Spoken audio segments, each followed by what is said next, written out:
Eh, Buenas noches, compañeros y tutora. El día de hoy, con los compañeros Jesús, Manuela, Jerónimo Ruiz y Sebastián Serna y Karen Dayana Bobadilla, estudiante de agronomía, vamos a hacer la sustentación de los pósters que nos tocó a cada uno. Bueno, eh, vuelvo y reitero, buenas noches para todos, compañeros. A mí me tocó los ácidos nucleicos, eh, el cual son los que almacenan y transmiten información biológica y se diferencian de las biomoléculas, teniendo la capacidad de autoduplicarse. Químicamente se forman en unión de tres componentes, los cuales son unión de fosfatos que actúan como el elemento de la estabilidad de la molécula y los azúcares, azúcar en pentosa, que sirven como conector central y determinan la estabilidad de la molécula. No, perdón, determinan cuando hablamos de ADN o ARN. La base nitrogenada, que está compuesta por adenina, tiamina, citosina y guanina, que es la que porta la información genética. En las plantas la estructura no solo se hace el núcleo, sino que también en los cloroplastos, permitiendo eh, un proceso vital para la fotosíntesis. Las proteínas y las respuestas al estrés lo podemos hablar sobre a través del ARNM, que es el ARN mensajero, que funciona como instrucciones para fabricar proteínas que la planta necesita tanto para crecer como formar tejidos y defenderse. En esto se ven dos factores importantes, la transcripción y la traducción, en cual en la traducción es el núcleo que recibe la señal de alerta, en este caso por estrés hídrico, y crea una copia ARN mensajero, el cual le da las instrucciones para sobrevivir a la sequía. La traducción al ARNM viaja a los ribosomas en los citoplasmas y donde la información sitúa los aminoácidos y proteínas, que permite crear una señal y evitan que las células se dañen por la deshidratación. También se habla de unos lípidos. Los lípidos son naturaleza hidrofóbica e insoluble que poseen una región polar y no polar. Estas se ven en las células vegetales que son muy fundamentales para formar bicapa lípida que actúan en la membrana y son ricos en ácidos grasos e insaturados, lo que ayuda a que la planta resista cambios de temperatura y también a los cambios ambientales. Para concluir, los ácidos nucleicos actúan como un centro de mando, el cual es el que encargado de coordinar y procesar toda la información genética ante el estrés. Los lípidos proporcionan una barrera estructural, la cual se hace flexible a las necesidades de la célula vegetal, generando como esas advertencias a un entorno al que él se está sometiendo. Compañero Jesús. Muchas gracias, compañera. Con mucho gusto, mi nombre es Emanuel Barrientos Aramillo, estudiante de agronomía.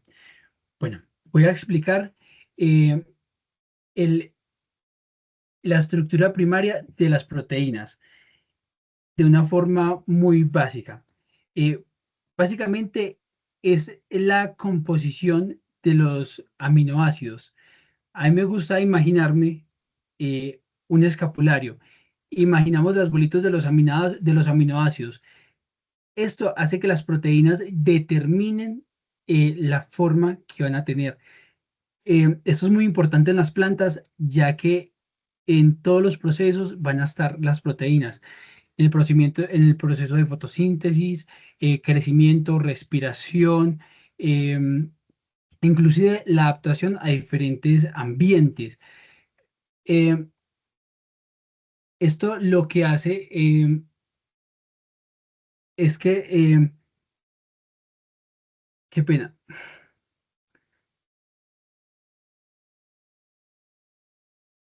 Tranquilo, no, qué compañero. pena, compañeros. Discúlpeme, qué vergüenza, me bloqueé.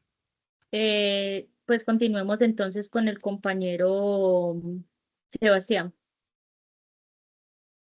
mientras a ti Qué pena. tranquilo. Bueno, muy buenas noches, tutora y compañeros. Aquí de una manera resumida explicaré, por favor me colabora el compañero Jerónimo con el póster para que lo vayamos visualizando y ver qué es de lo que voy a hablar. Mi exposición trata sobre la estructura tridimensional de las proteínas y cómo influye en en la respuesta al estrés térmico en coffee arábica, en el cultivo de café, hablando de ese tema agronómico. Y cómo eso se relaciona directamente con el rendimiento del cultivo. Como sabemos, el café es muy sensible a altas temperaturas. Cuando la temperatura aumenta, se reduce la fotosíntesis, disminuye mucho la producción de energía, se alteran procesos metabólicos muy esenciales y eso provoca menores desarrollos vegetativos, caída de flores y por lo tanto reducción del grano. Cuando hablamos a nivel molecular, el problema está principalmente en las proteínas que son biomoléculas formadas por aminoácidos. La función principal de estas estructuras tridimensionales se mantienen gracias a interacciones químicas como puentes de hidrógeno, interacciones hidrofóbicas y enlaces de disulfuro.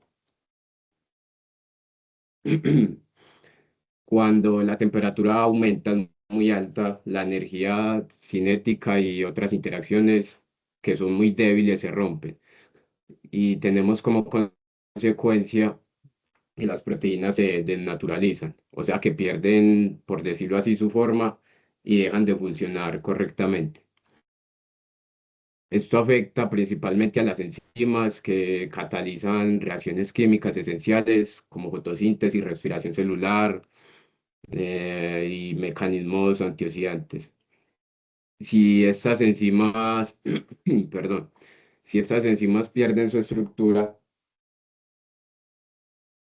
disminuye la producción de ATP y aumenta la acumulación de especies reactivas de oxígeno, generando pues un daño celular.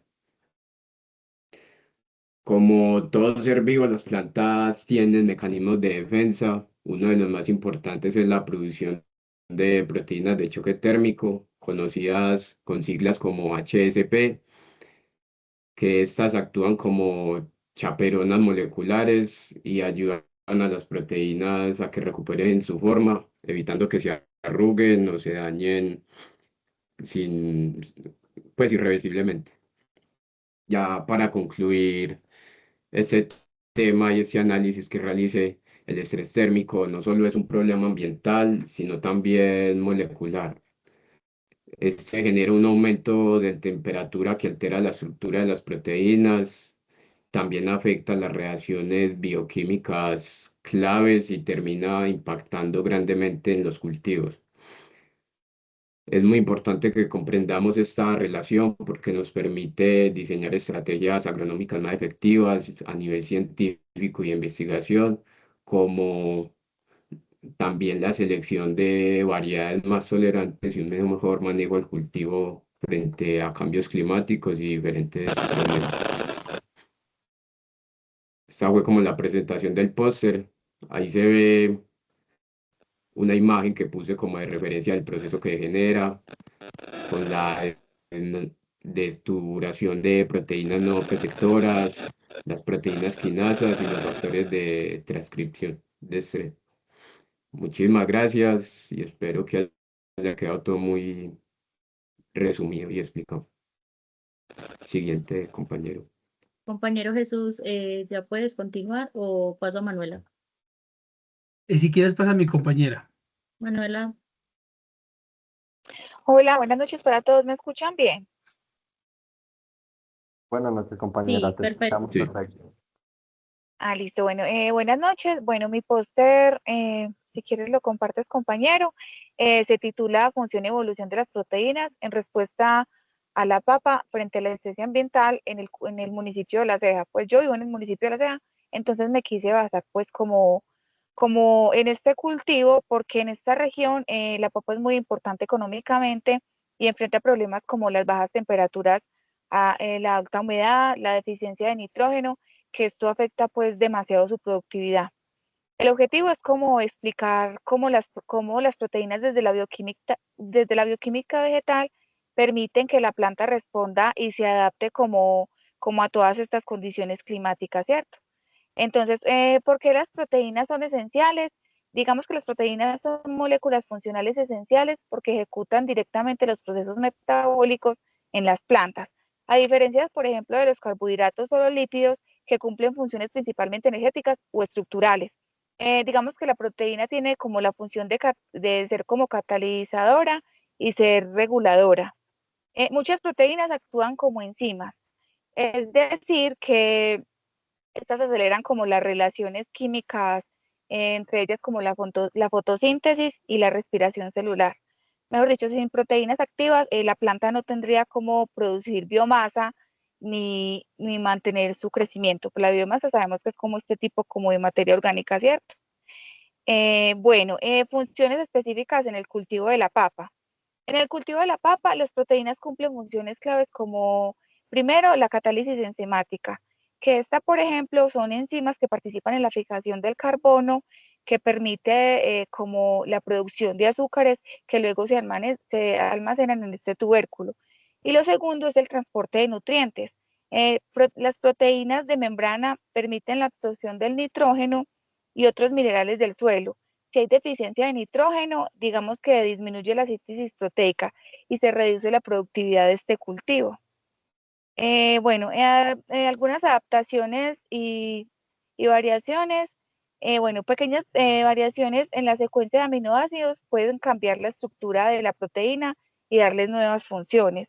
Esto es importante porque permite que algunas variedades de la papa sean más resistentes al frío y al estrés hídrico. La variabilidad proteica favorece la adaptación del cultivo a las condiciones ambientales, digamos que de la seda, porque aquí el clima es un poquito frío. Y el clima muchas veces puede ser muy limitante, ¿cierto? La defensa y la evolución. En ambientes de alta humedad, la papa es susceptible a enfermedades como el tizón tardío. Y las plantas producen como proteínas de defensas que reconocen y se limitan como a ese avance proteico. Digamos que desde la evolución, estas proteínas tuvieron como mutaciones que fueron como muy favorecidas por selección natural a todos estos climas, ya que estas plantas desarrollaron mejores mecanismos de defensa y sobrevivieron y transmitieron como a todas estas características que estas necesitaban. Ya por último, como en conclusión, las proteínas no son estructuras, sino moléculas dinámicas que regulan el metabolismo. Estas permiten la adaptación del ambiente y sostienen la productividad del cultivo de papa. Comprender su función es muy importante, pues teniendo muy claro el cultivo, ya que esto nos ayuda a diferenciar los grupos de biomoléculas y entender cómo las reacciones químicas explican la organización de la vida vegetal. Muchas gracias, compañeros y tutora. Ya le doy paso a mi siguiente compañero. Seguimos contigo, Jesús. Bueno, Muchas gracias. compañeros, qué pena, una disculpa. De nuevo me presento, mi nombre es Jesús Emanuel Barrientos Aramillo. Eh, bueno, yo voy a explicar la estructura básica de las proteínas. Bueno, básicamente es la acomodación de los aminoácidos. A mí me gusta imaginarme un rosario y imaginamos las bolitas como los aminoácidos, ¿cierto? Entonces, las proteínas son las que determinan qué función van a tener más adelante. En las plantas eso es muy importante ya que las proteínas tienen funciones básicas en ellas como es la fotosíntesis, la respiración, el crecimiento e inclusive la adaptación a diferentes ambientes. Estas cadenas de aminoácidos también son conocidas como cadenas pedípticas. Em, Y algo clave es que esta información se almacena desde la genética, desde el ADN y más adelante en el ARN. Estas tienen estructuras básicas, perdón, estructuras no, partes básicas como lo es un grupo amino, un grupo carboxilo, un hidrógeno y un grupo que diferencia de todos es el grupo R. Este es el que determina eh, las características y qué tan diferente es este aminoácido. Pero bueno, ¿cómo se forma un pedíptico? Eh, los aminoácidos se unen se unen con la proteína y ocurre algo llamado enlace pedíptico, como lo dije anteriormente. En este grupo, el carboxilo de un aminoácido se une con el grupo amino de otro. Y ahí es donde sucede la liberación de la molécula de agua. Posteriormente es donde sucede la condensación, ¿cierto? Ese enlace es el que nos permite que los aminoácidos vayan conectados y que generen una cadena. Esto es lo que hace que la planta pueda tener proteínas y enzimas que la hagan sobrevivir y cumplir obviamente sus funciones. Desde la parte agronómica es muy importante obviamente porque los aminoácidos son los que nos van a permitir que la planta funcione adecuadamente y que cumpla con sus funciones desde que está en su etapa de crecimiento. Bueno, y le doy el paso al compañero Jerónimo. Compañero, buenas noches, muchísimas gracias. Interesantísimo todo lo que he escuchado. Ahora para concluir nuestro tema y enlazarlo un poco más, primero que todo, disculpas, un poco resfriado me encuentro en el momento, por eso mi voz. Eh, Voy a presentarles el problema o más bien plantearles la acumulación de azúcares compatibles como estrategia bioquímica contra el estrés hídrico en el cultivo de maíz en este caso. Pues voy a intentar captar su atención lo más posible, compañeros y tutor. Voy a ser sencillo y conciso, rápido. Básicamente el estrés hídrico en el cultivo de maíz, pues sabemos que es una afectación demasiado grande que implica hasta un 50% de las pérdidas de producción, falta de llenado del grano, poca polinización. Sabemos que un estrés hídrico puede ser fatal a la hora de cosechar, puede ser fatal a la hora de cualquier cultivo. Básicamente en esos pilares fundamentales del sustrato, el agua y los nutrientes, pues es algo muy indispensable el agua como catalizador, como solución para todos los nutrientes. Entonces el estrés hídrico es algo muy, muy delicado. Voy a empezar como los azúcares compatibles que son, para qué sirve y cuál es la estrategia bioquímica que las plantas desarrollan a través de él. Entonces empezaré como la UC de los azúcares principales, o que es la glucosa, sacarosa, fructosa, entre otros. En el maíz el más acumulable para la planta, para su posible defensa bioquímica, es la sacarosa, en la cual hay un ajuste osmótico que es el que permite a la planta retener más agua durante mayor tiempo, así mantener una turgencia mayor en las paredes celulares, evitar esa marchitez y poder, digamos, a la planta sobrellevar ese estrés hídrico, aún hacer fotosíntesis y tener todas esas capacidades para la planta desarrollarse.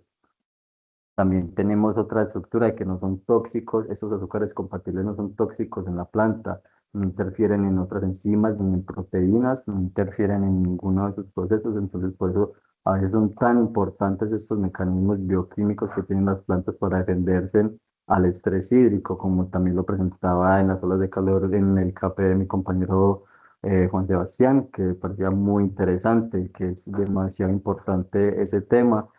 Y en el maíz, continuando aquí con el póster, para darles el rendimiento más o menos, aquí hay una escala, un gráfico en el que podemos más o menos ver ese estrés con un estrés leve, un estrés moderado, un estrés cero, la cantidad de producción que podríamos llegar a tener una parcela de 1 hectárea de maíz plantadas más o menos entre 20 centímetros por planta a 50 entre surco. Sin estrés tendríamos una producción hasta del 80% o superior, con un estrés leve siempre se haya reducido a un 65% más o menos, y ya mientras vamos subiendo el estrés hídrico, pues vamos reduciendo esa cantidad de cosecha, esa cantidad de grano de resultado final. Entonces, en los mecanismos bioquímicos, para concluir ya todo, el azúcar, la acumulación de estos azúcares, no es algo malo, discúlpeme, el resfriado, no es algo malo, sino que es algo positivo para las plantas, algo que realmente ellas cuando se ven en un estado crítico tienden a florecer. Esos mecanismos de defensa bioquímicos, que es la acumulación de azúcares, es fundamental para todo el proceso celular del que habla mi compañera Karen, del que habló mi compañera Manuela, y de toda la formación de enzimas carboxilas con todos sus iones de agua, como lo hablaba mi compañero Jesús. Entonces, compañeros, tutores, sería como nuestra presentación de los pósters. Quería agradecerles a todos, darles una opinión, el que quiera decir alguna que otra palabra.